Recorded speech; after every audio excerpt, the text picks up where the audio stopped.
Good morning students. हम start कर रहे हैं आज से। पहले मैंने आपको वैसे करवा दिया है ये, लेकिन आज हम दोबारा से स्टार्ट कर रहे हैं नए सिरे से लेसन नंबर 1। और लेसन नंबर 1 में हम स्टार्टिंग से करेंगे। जो भी पुराने बच्चे हैं वो भी अगर इस वीडियो को देखने पर मैंने इसको जो भी आपको करवाया उसको शॉर्ट करके इसमें मैंने आपको करेक्टिव टिप्स वगैरह दी हैं, तो पुराने बच्चे भी इसमें से शॉर्ट करके उस चीज़ को यूज कर सकते हैं और उसको अपने एग्जाम के लिए प्रिपरेशन कर सकते हैं। जो नए बच्चे हैं उनको मैंने ये चीज़ पहले भी बताई है और मैं आपको आज दोबारा रिपीट कर रही हूँ, क्योंकि एक नए सिरे से अपन वीडियो के माध्यम से फर्स्ट लेसन से दोबारा से काम करेंगे। ये काम आपको कॉपी में भी करवाया हुआ है मैंने, और आगे आप उसको रनिंग में रखेंगे जैसे जैसे वीडियो आगे बढ़ेगा। सबसे पहले हम देखेंगे इस लेसन में मैनेजमेंट का कि इंट्रोडक्शन क्या है, मैनेजमेंट किसे कहते हैं, मैनेजमेंट का नेचर क्या है, उसका सिग्निफिकेंस या स्कोप क्या है। तो इसमें सबसे पहले हम स्टार्ट कर रहे हैं मैनेजमेंट के मीनिंग से। तो मीनिंग में आपके मीनिंग में दे रखा है, management is the process of planning, organising, staffing, directing and controlling in order to achieve the predetermined objective। यानी मैनेजमेंट का मीनिंग क्या है, मैनेजमेंट का मतलब है कि मैनेजमेंट एक प्रोसेस है। प्रोसेस का मतलब है कि जो चीज़ एक बार स्टार्ट हो जाए वो कंटिन्यू चलती रहती है। तो मैनेजमेंट क्या है, एक प्रोसेस है। किस चीज़ का प्रोसेस है कि जैसे कोई भी कार्य करते हैं तो उस काम को करने के लिए सबसे पहले प्लानिंग की जाती है, किस तरीके से काम किया जाएगा। फिर प्लानिंग के बाद ऑर्गेनाइजिंग का मतलब होता है कि उस काम को पूरा करने में, साल भर के लिए जो काम डिसाइड किया गया है उस काम को पूरा करने में जो ऑर्गेनाइजेशन है, यानी कितने लोगों की आवश्यकता पड़ेगी, वो लोग हमारे पास अवेलेबल हैं या नहीं है, यानी जो वर्कर्स हैं वो हमारे पास अवेलेबल है या नहीं है। अगर अवेलेबल नहीं है तो हमको एक्स्ट्रा वर्कर्स जो है वो लगाने पड़ेंगे। तो ये चीज़ जो होती है वो ऑर्गेनाइजिंग कहलाती है। ऑर्गेनाइजिंग के बाद जब हमको ये पता चलता है मैनेजमेंट के लोगों को कि हमारे पास जितने हमने काम डिसाइड किया है या जो ऑब्जेक्टिव डिसाइड किया है उस ऑब्जेक्टिव के अकॉर्डिंग उतने लोगों की व्यवस्था नहीं है, तो उनमें और ज़्यादा लोगों को जो है एम्प्लॉयमेंट के लिए लगाना पड़ता है, यानी भर्ती करना पड़ता है। तो वो जो एक्टिविटी होती है वो स्टाफिंग कहलाती है। स्टाफिंग के बाद क्योंकि हमारे पास सफिशिएंट स्टाफ हो गया, सफिशिएंट स्टाफ को हमको ऑर्डर देना है कि कौन सा पर्सन जो है वो क्या काम करेगा। तो ये जो काम है वो डायरेक्टिंग के माध्यम से होता है, यानी जो मैनेजर्स होते हैं वो डायरेक्शन के रूप में कर्मचारियों को या वर्कर्स को ये बताते हैं कि किस तरीके से काम किया जाएगा। इसके बाद लास्ट, क्योंकि सबको काम डिवाइडेशन कर दिया जाता है तो उस काम का फिर वो देखा जाता है इफेक्ट कंट्रोलिंग के माध्यम से कि जिस पर्सन को जो काम दिया गया उसने वो काम पूरा किया या नहीं किया। तो ये चीज कहलाती है कंट्रोलिंग।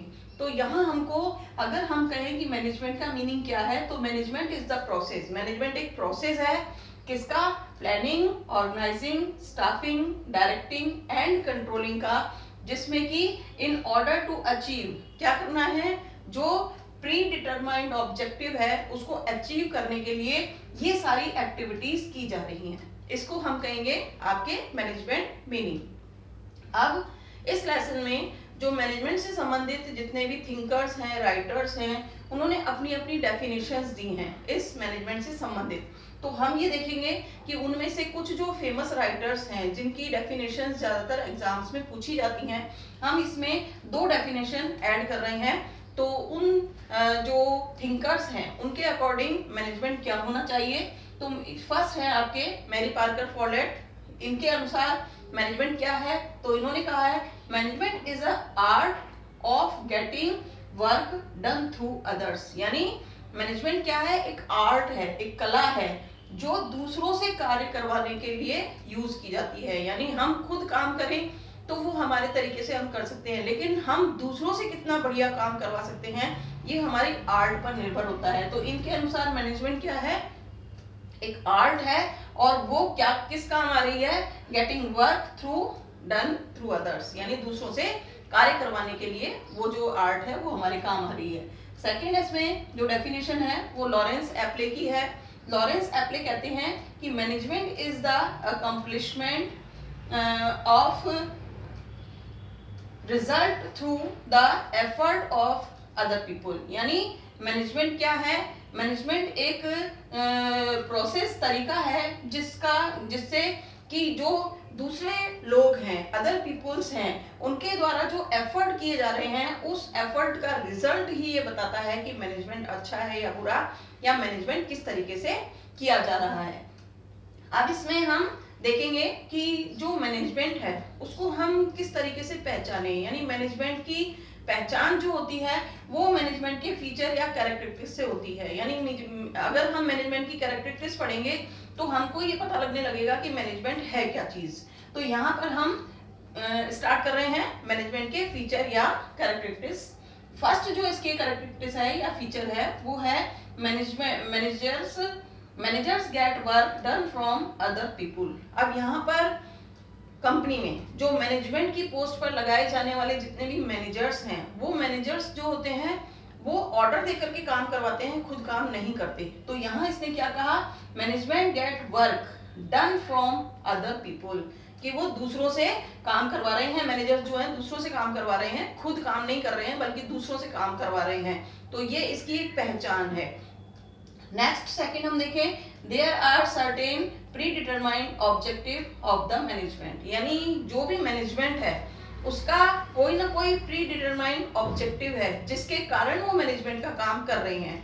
अब जैसे हम ये कहें, आपने थोड़ी बहुत अकाउंट्स पढ़ी है, अपने बीएसटी में भी ये पढ़ा है कि हर कंपनी में जो भी अपना फाइनेंशियल ईयर है उसको फॉलो किया जाता है। तो हमारा फाइनेंशियल ईयर क्या है, 1 अप्रैल से लेकर के 31 मार्च तक हमारा फाइनेंशियल ईयर चलता है। तो 1 अप्रैल से लेकर के 31 मार्च तक कंपनी में कितना प्रोडक्शन किया जाएगा, क्या क्या काम किया जाएगा, इन सब के बारे में जो प्लानिंग होती है वो ऑब्जेक्टिव से ही डिसाइड होती है। यानी कंपनी ने अपना ऑब्जेक्टिव क्या डिसाइड किया है 1 साल के लिए, और कंपनी को वो ऑब्जेक्टिव अचीव करना है। तो अचीव करने के लिए जो आपके प्री डिटरमाइंड ऑब्जेक्टिव है उसको अचीव करने के लिए ही मैनेजमेंट जो है वो काम करता है, क्योंकि हर साल जो संस्था या कंपनी है उसको अपना ऑब्जेक्टिव डिसाइड करना पड़ता है और उस ऑब्जेक्टिव के थ्रू ही मैनेजर्स जो होते हैं वो काम करवाते हैं। नेक्स्ट आपके है, managing work is easy to get done in a formal group. अब यहाँ पर आपको सबसे पहले ये समझना पड़ेगा कि फॉर्मल और इनफॉर्मल ग्रुप जो होता है वो क्या चीज होती है।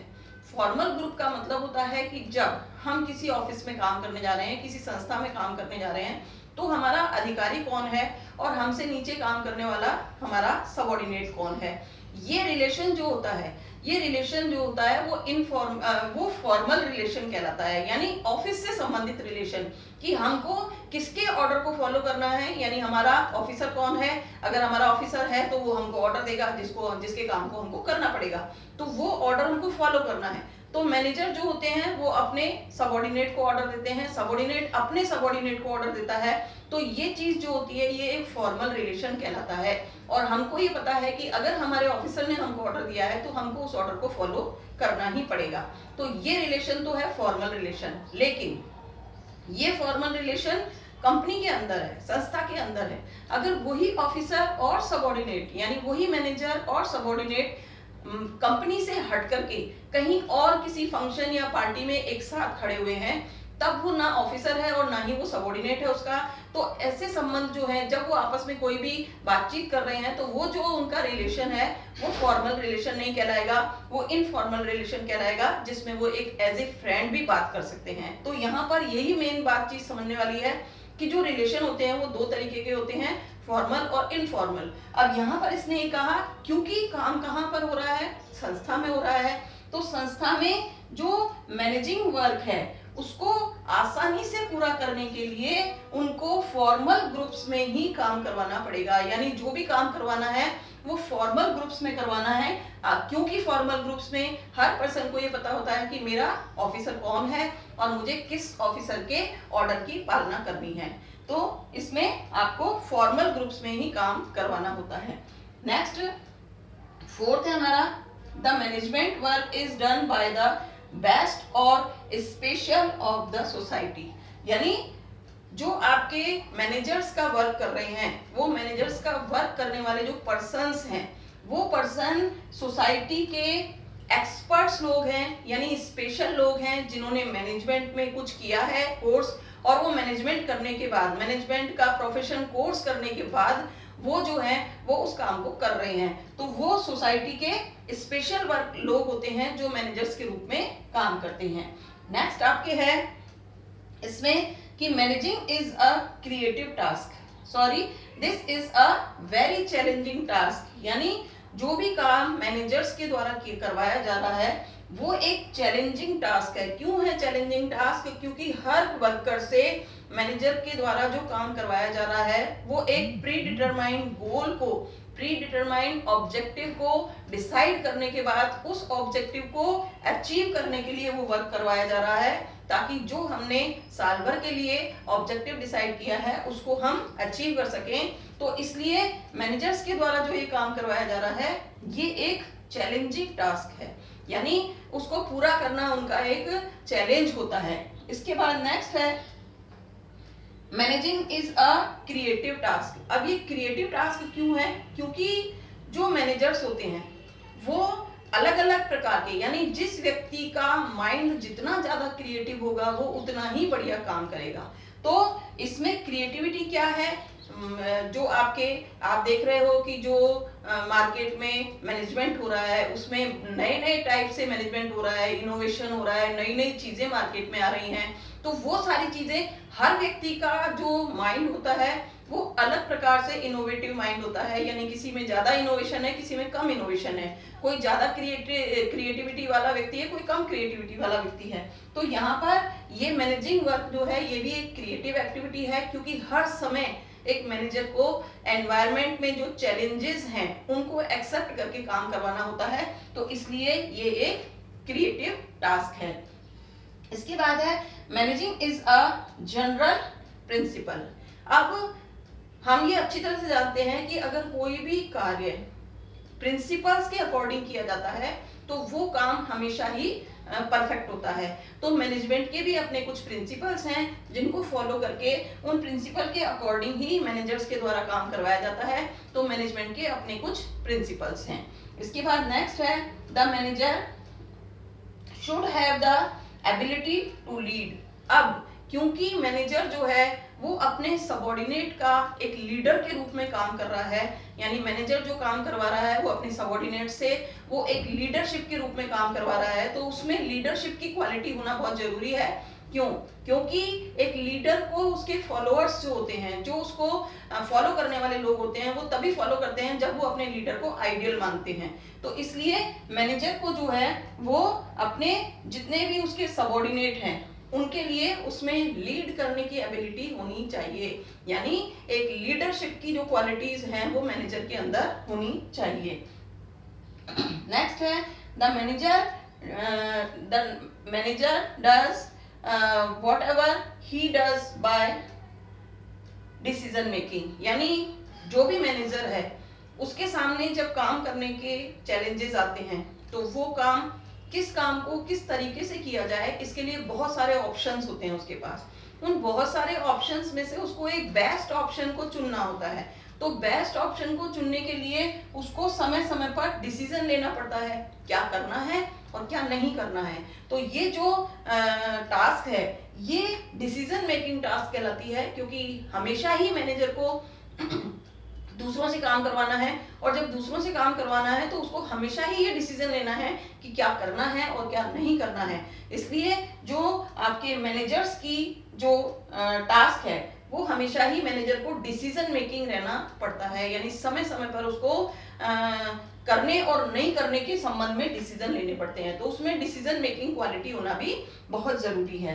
नेक्स्ट है the level of authority and responsibility at each level of the organization in created। अब यहाँ पर इस पॉइंट में क्या कह रहा है ये, जैसे अगर मान लीजिए एक ऑफिसर ने अपने सबॉर्डिनेट को कुछ रेस्पॉन्सिबिलिटीज सौंपी, यानी कुछ रेस्पॉन्सिबिलिटीज करने के लिए उसको दी, तो ऑफिसर क्या करेगा, जो उसको रेस्पॉन्सिबिलिटी दी है उससे संबंधित उसको अथॉरिटी भी दे देगा कि भाई ये काम आपको करना है और आपके हिसाब से आप कितना बढ़िया से बढ़िया काम कर सकते हो ये आपके ऊपर निर्भर है।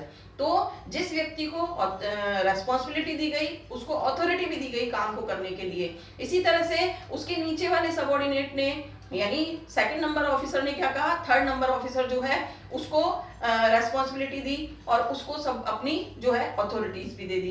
तो इस तरीके से हर व्यक्ति के द्वारा जब किसी भी व्यक्ति को रेस्पॉन्सिबिलिटी दी जाती है तो उस रेस्पॉन्सिबिलिटी से संबंधित जो वर्क करने की फ्रीडम है यानी जो आपके अथॉरिटी है वो भी उसको प्रोवाइड की जाती है। तो इस तरीके से इस पॉइंट में क्या कह रहा है कि ईच लेवल पर जब आपके रेस्पॉन्सिबिलिटी दी जा रही है तो उसके साथ साथ अथॉरिटी भी दी जा रही है। तो इसी तरह से ये स्टेप बाय स्टेप काम चल रहा है। तो इसीलिए अथॉरिटी और रेस्पॉन्सिबिलिटी का ईच लेवल पर जो ऑर्गेनाइजेशन है उसमें एक चेन सिस्टम क्रिएट हो रहा है और जो भी काम हो रहा है वो उस चेन सिस्टम के अकॉर्डिंग ही पूरा किया जा रहा है। इसके बाद नेक्स्ट है आपके the management work is affected by the internal and external environment of the organisation. यानी जो कंपनी का वर्क है, जो संस्था का वर्क है, वो दो तरह के एनवायरनमेंट से अफेक्ट होता है। कौन सा एनवायरनमेंट? एक तो होता है कंपनी के अंदर का एनवायरनमेंट यानी इंटरनल एनवायरनमेंट, और दूसरा होता है कंपनी के बाहर का एनवायरनमेंट यानी एक्सटर्नल एनवायरनमेंट। अब इनमें क्या चीज है? जैसे हम ये कहें इंटरनल एनवायरनमेंट, इंटरनल एनवायरनमेंट जो है वो कंपनी के अंदर का एनवायरनमेंट है। अब कंपनी के अंदर के एनवायरनमेंट को में कौन कौन है? तो कंपनी के मैनेजर्स हैं, कंपनी के डायरेक्टर्स हैं, कंपनी के वर्कर्स हैं। इन सब में आपस में कैसे रिलेशन है, वहां पर वर्किंग कंडीशंस कैसी हैं, वहां पर प्रॉपर उन पर ध्यान दिया जा रहा है लोगों पर या नहीं, ये सारी जो कंडीशंस होती हैं ये इंटरनल एनवायरनमेंट से संबंधित होती हैं। अब हम बात करें एक्सटर्नल एनवायरनमेंट की, तो एक्सटर्नल एनवायरनमेंट जो है कंपनी का वो जैसे पॉलिटिकल एनवायरनमेंट है। अगर पॉलिटिकल में कोई चेंज आता है तो उससे कंपनी में चेंज आता है। आपके सोशल एनवायरनमेंट है, सोशल एनवायरनमेंट में कोई चेंज आता है तो अंदर कंपनी में चेंज आएगा। इसी तरह से आपके इकोनॉमिकल एनवायरनमेंट है। तो इस तरीके से बाहर के जितने भी एनवायरनमेंट है उस वो एक्सटर्नल एनवायरनमेंट कहलाते हैं। तो यहाँ इन्होंने क्या कहा, द मैनेजमेंट यानी जो मैनेजमेंट वर्क है is affected by the internal and external environment, यानी कंपनी का इंटरनल और एक्सटर्नल एनवायरनमेंट जो है वो अफेक्ट हो रहा है ऑफ द ऑर्गेनाइजेशन, यानी संस्था का जो इंटरनल और एक्सटर्नल एनवायरनमेंट है वो इफेक्ट हो रहा है, क्योंकि वो उसको इफेक्ट करता भी है। यानी जो इंटरनल एक्सटर्नल एनवायरनमेंट है मैनेजमेंट उससे इफेक्ट होता भी है और उसको इफेक्ट करता भी है। तो ये दोनों ही कंडीशन में जो है मैनेजमेंट इफेक्टेड हो भी रहा है और अफेक्टेड कर भी रहा है। तो ये इसमें इसकी पहचान है। नेक्स्ट आपके है management is the process of coordinating human effort and physical resources. अब यहाँ पर अगर हम देखें इस पॉइंट के अंदर, तो कंपनी में या संस्था में दो टाइप के रिसोर्सेज होते हैं। एक तो होते हैं ह्यूमन रिसोर्सेज और एक होते हैं फिजिकल रिसोर्सेज। ह्यूमन रिसोर्सेज की अगर बात करें तो ह्यूमन रिसोर्सेज में आते हैं आपके वर्कर्स, मैनेजर्स, और अगर फिजिकल रिसोर्सेज की बात करें तो फिजिकल रिसोर्सेज में आती है आपके रॉ मटेरियल, मशीन, प्रोसेस और आपके कैपिटल वगैरह। ये सारी चीजें जो हैं वो फिजिकल रिसोर्सेज हैं।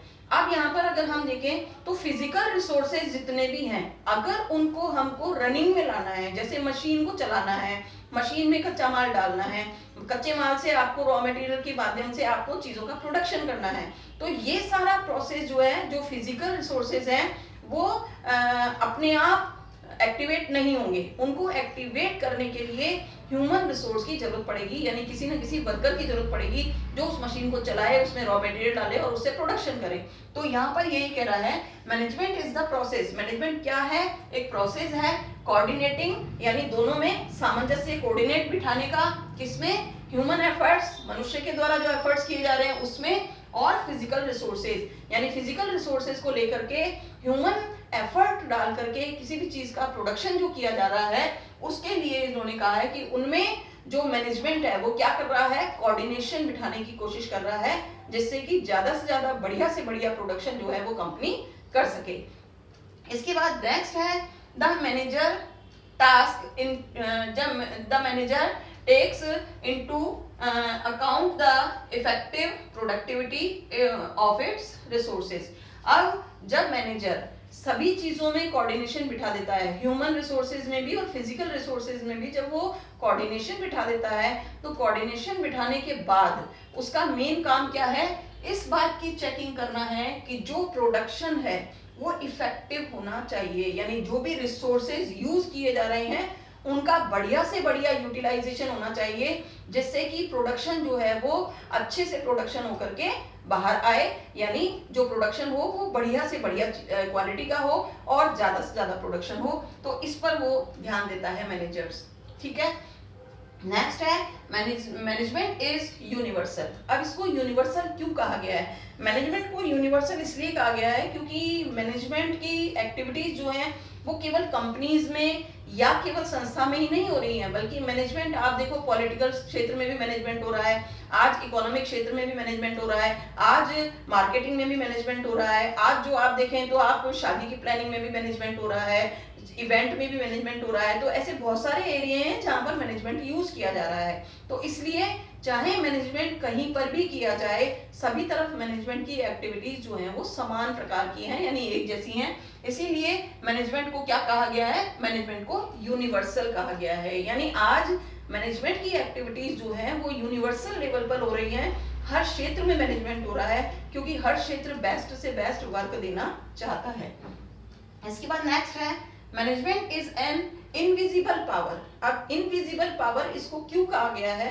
क्योंकि मैनेजमेंट का जो वर्क है उसको हम ना तो देख सकते हैं और ना ही उसको टच करके बता सकते हैं कि ये बढ़िया तरीके से हुआ है। मैनेजमेंट की पावर हमको कब दिखाई देती है?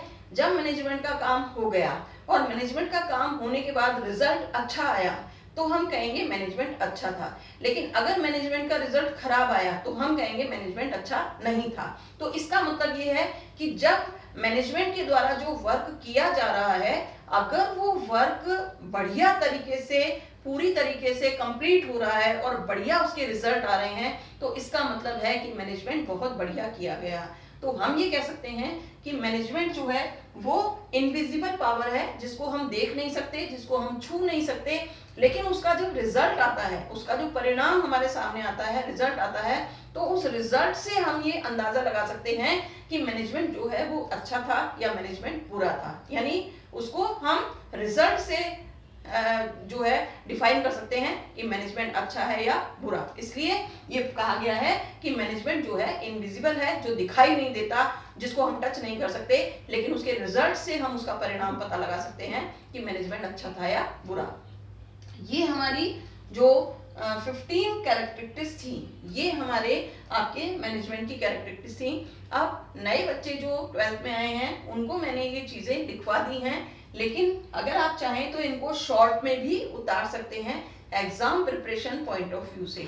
लेकिन जो ओल्ड स्टूडेंट हैं, जो अभी एग्जाम देने के लिए तैयार बैठे हैं, उनको जो भी बच्चे इस कैरेक्टरिस्टिक्स के शॉर्ट पॉइंट्स को अगर आप उतारते हैं, अपनी जो बीएसटी की कॉपी है उसमें आप इनको शॉर्ट में उतार लीजिए, और शॉर्ट में इसको जब आप लर्न करेंगे तो ये आपको आसानी से लर्न हो जाएंगी। इसलिए ये कैरेक्टरिस्टिक्स जो है वो आप शॉर्ट में अपनी कॉपी में उतार सकते हैं। अब इसमें कुछ आपके मल्टीपल चॉइस क्वेश्चन मैं इसमें ऐड कर रही हूँ, जो मैंने अभी तक अगर करवाए भी हैं तो बहुत कम है, या अदर जो नए क्वेश्चंस इसमें आ रहे हैं वो मैं आपको इसमें ऐड करा रही हूँ। तो पुराने बच्चे जो ओल्ड स्टूडेंट हैं, जो बोर्ड का पेपर देंगे, उनको ये क्वेश्चंस और आंसर्स इनको अपनी कॉपी में कंटिन्यू उतारते जाना है, ताकि जो मेरे पास नया आपके नया राजस्थान बोर्ड का जो मेरे पास वो पेपर सॉल्व आए हैं उनमें से ये क्वेश्चंस मैं आपको करवा रही हूँ। तो आप ज्यादा से ज्यादा ये जितने भी क्वेश्चंस हैं उनको अलग से प्रिपेयर करके रखें, आंसर सहित लिख करके रखें, ताकि आपको बोर्ड एग्जाम में याद करने में आसानी हो और आपको प्रिपरेशन करने में आसानी हो। तो यहाँ पर कुछ क्वेश्चन मैंने ऑब्जेक्टिव टाइप क्वेश्चन दिए हैं। मैं इनके 4 ऑब्जेक्टिव्स जो हैं वो आपको नहीं दे रही हूँ, जो 4 ऑप्शंस हैं वो नहीं दे रही हूँ, मैं केवल एक ऑप्शन जो उसका आंसर है वो आपको दे रही हूँ, ताकि आप उसको अगर याद करेंगे तो आप उसको तुरंत आंसर दे पाए, क्योंकि आपका ध्यान जो है वो अदर ऑप्शंस पर जाएगा ही नहीं जब आपको आंसर लर्न होगा। तो फर्स्ट ये क्वेश्चन मैं कई बार दे चुकी हूँ और कई बार इससे संबंधित में मैं आपको क्वेश्चन भी पूछ चुकी हूँ कि मैनेजमेंट इज, यानी मैनेजमेंट क्या है। तो मैनेजमेंट क्या है? मैनेजमेंट एक प्रोसेस है जो एक बार स्टार्ट हो जाता है। कंपनी स्टार्ट होती है तो मैनेजमेंट स्टार्ट होता है, और मैनेजमेंट स्टार्ट होता है तो कंपनी जब तक चलती है तब तक मैनेजमेंट चलता रहता है, इसलिए इसको एक प्रोसेस कहा गया है। तो आंसर आएगा मैनेजमेंट क्या है? एक प्रोसेस है।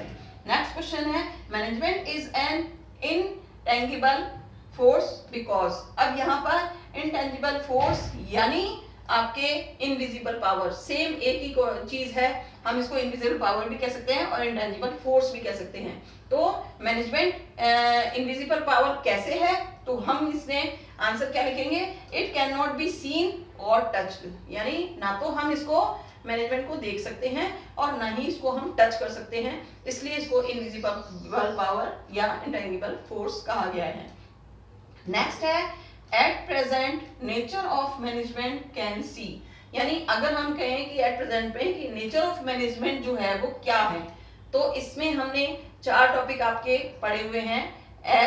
एज आर्ट, सबसे पहले एज आर्ट एंड साइंस पढ़ा हुआ है, फिर उसके बाद एज सिस्टम भी है, एज आपके प्रोफेशन भी है। तो ये तीनों ही चीजें, यानी इसमें जो 4 ऑप्शन दिए गए थे उनमें से 3 ऑप्शन मैंने आपको इसके अंदर लिखे हैं, तो ये तीनों ही ऑप्शन इनके आंसर हैं, इसलिए इसका आंसर क्या होना चाहिए? ऑल ऑफ दीज होना चाहिए, यानी जो 4th ऑप्शन इसमें दिया हुआ होगा ऑल ऑफ दीज, वो इसका आंसर होगा। अब इसके बाद नेक्स्ट क्वेश्चन है आपका the characteristics of profession is not in management, यानी कौन सी ऐसी कैरेक्टरिस्टिक्स है जो प्रोफेशन की जो मैनेजमेंट में नहीं है इसके अंदर। तो उसमें जो आंसर दिया हुआ था वो आंसर था मैक्सिमम प्रॉफिट, यानी मैक्सिमम प्रॉफिट कराना, कमाना या मैक्सिमम प्रॉफिट अर्न करना मैनेजमेंट जो है उसका मैनेजमेंट प्रोफेशन की कैरेक्टरिस्टिक्स नहीं है।